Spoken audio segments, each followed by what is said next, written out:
I would like, first of all, to talk about the meaning of the word revival. It means different things to different people. To some, it's just a time of religious excitement to be frowned on. To others, it's a series of evangelistic meetings. I recall reading about a Christian worker. He was driving and he saw a sign in front of a church, and the sign said, "Revival every night but Friday." And he went about 50 miles and he saw another church and they had a sign in front saying, "Revival every Friday night." So he thought if they could get together, they could have revival 7 days a week. But it shows that people don't really understand, at least some do not understand, what is meant by the word revival. Actually, revival has to do with Christians. Christian people who are perhaps truly saved, walking with God to some extent, but more or less dead. In a time of revival, when God pours His Spirit on His people, they come alive. They begin witnessing, living holy lives, excited about God in a good way, in a good sense. In 1962, I moved from Winnipeg, Canada, to Saskatoon in Saskatchewan, a distance of 500 miles, and I became pastor of what in Canada would be considered a fairly good church, sized church, 175 members. That would not seem like a large church in the United States. I was happy to be there. It was a good church. We had numbers of people in the congregation who were graduates of Bible schools, Briarcrest School, or perhaps Three Hills, and others from other places, mostly young married couples. And they all loved God, they all loved evangelism, they all loved missions, but nobody did it. And I wondered how to get this church on the road. So to begin with, after I'd been there about a year, I knew the congregation fairly well, so I divided the congregation into 5 groups. I did this all on my own, and then I gave each group a name or a number, and then I let the congregation know what I had done, and I said, now Monday night, and I had a list on the bulletin board, check it out, see which team you're on, then you'll know once in every 5 weeks, you and your team will be going out, door calling, trying to win people to Christ. So, I thought that was pretty neat. And money came and went, nobody showed up. I told them, if you don't feel capable of doing this, stay home and pray. So everybody stayed home and prayed. Nobody came. So I thought, well, now the problem is they really don't know how to do it, so I'll have classes. So I had classes for 8 weeks on how to win people to Christ. Then I did the same thing. I had a good attendance, almost 100%. I mean, people that signed up, they were there every night for 8 weeks. And I said, now Monday night is evangelism night. I expect to see you all here. We'll go out and talk to people about Jesus Christ. But if you don't feel quite ready for that, you stay home and pray. And it happened again. 2 people showed up, both of them shaking in their shoes. And then it dawned on me, they never had a heart for it. They didn't really want to do that. They didn't have a heart for it. They weren't excited about God. They weren't really filled with the Spirit of God. So I began praying for revival. 5 years before the revival, which began in 1971, I really pushed a prayer meeting, and it grew from 25 to 50 to 75 to 100 to 125 to 150. I got up as high as 170. And it became the most exciting meeting of the week. It wasn't revival, but it was certainly a path to revival. And people began sharing answers to prayer they were having, and people would share personal needs in the prayer meeting. Then we started having children's prayer meetings in connection with the Wednesday night prayer meeting. So finally we had 30 or 40 children attending, and we divided them into 2 groups and had an adult with each group in a different room. And they trained the children to run their own prayer meetings, and the kids just loved it. This meant more people could come to the prayer meeting because the kids were in prayer meeting. Then we had a prayer wheel in the bulletin board of the church, divided into pie-shaped wedges, 15-minute wedges, and each person was to pray about it and then sign his or her name in the slot that they would take, the time, day or night, to pray 15 minutes for revival every day of the year. Pretty soon we had the whole 24 hours taken up, and sometimes more than one name in a time slot. And then I suggested, see, if I had done all this at once, it would have been too heavy a burden The people couldn't have carried it. But as we did one thing, they got more of a spirit of prayer. And then there's a verse in the Bible that speaks about God in Zechariah pouring on his people a spirit of grace and supplication. One translation says, a spirit of grace to supplicate. That is, there is such a thing as a spirit of prayer.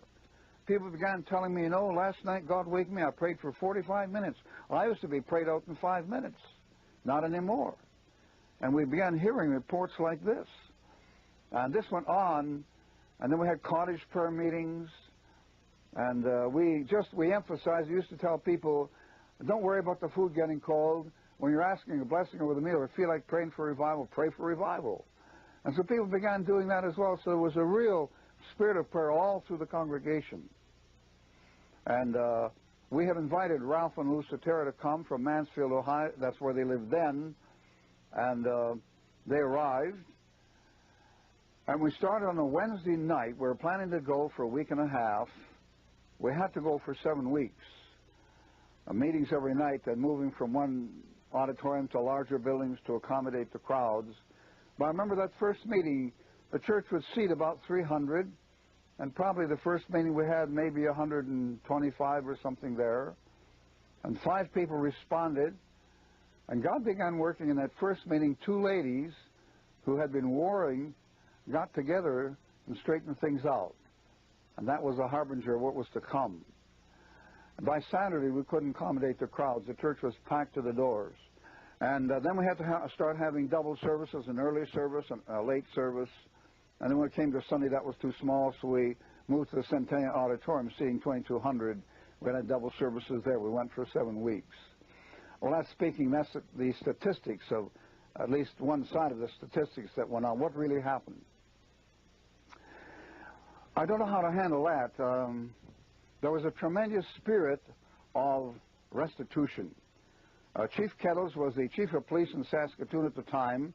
He issued a statement to the Star Phoenix, the daily newspaper in Saskatoon, and he said, I'm not a religious person, but I do know the difference between normal church work and revival. And revival has come to Saskatoon, I know, because people are coming to us on their own on confessing crimes. He said, we've never had this happen before. This is what happens, I know, he said, when revival comes. And then people asking forgiveness publicly, sometimes in tears before large crowds, confessing their failures and their sins and asking for forgiveness and prayer. And then people began talking about answers to prayer, things they'd prayed for years. They were seeing happen constantly, day after day. Just everybody you talked to almost had exciting things to talk about when it came to answers to prayer. People being converted. 2 young men, both around 18 or 19, they did not like what they saw happening, and so one day they were talking on the phone, and one of the fellow's mothers, she shouldn't have been, but she was listening in on the conversation, and it went like this. This revival thing is a bunch of hysteria, and remember, we're not getting involved. Okay, we're not getting involved. We have to go Sunday morning because our parents will put the pressure on us, but that's all. Okay, we're not going forward. Remember, yes, they promised each other they wouldn't go forward. Well, Sunday morning came. I didn't know a thing about this till much later. And one of these fellows, the deacons came and said, Phil wants to be saved, but we can't do anything with him. I said, bring him into my office and I'll talk to him. So he knelt at my desk and he kept shaking his head, just saying, no way, no way, no way. I knelt beside him and waited, and I said, Phil, what's on your heart? And finally he finished the sentence. He said, no way can I ever doubt the reality of Jesus. He said, he spoke to my heart. He broke me. I've been saved. The other kid went forward on the other side of the church and got saved. He's now a civil engineer living in Denver, Colorado, walking with God. So much for their promises to each other. In the first year after revival in Western Canada, the Alliance Denominator reported a 100% increase in the number of souls saved in that 12-month period to any previous year. I came across a book. The title of the book was A History of American Revivals of Religion. The author was Reverend Calvin Colton. It was published in 1832. There were great revivals in the United States the early part of the 1800s, and he was getting inquiries from England, so he wrote this book A matter of fact, he went to England for some meetings and realized he could never cover all the churches, so he wrote a book and then sent copies to England. And some things he said were this: revival never came to a church that was not expecting revival and believing God for revival. It never failed to come to churches that believed God it would come. So he said fasting, praying, preaching, believing God for revival, and revival would come. He said we were never happy or satisfied. We were happy but not satisfied with twos and threes finding Christ.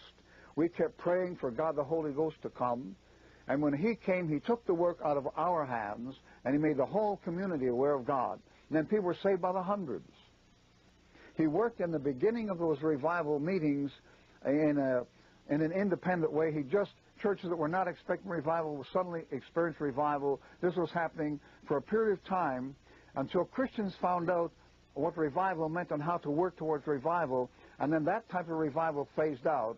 And the revivals that followed were every bit as powerful as the other revivals had been, but Christians had learned how to do it. Stoddard, if some of you will know who he was, related to Jonathan Edwards, he experienced, in 35 years, he experienced 5 revivals in his church, but other churches were not experiencing revival.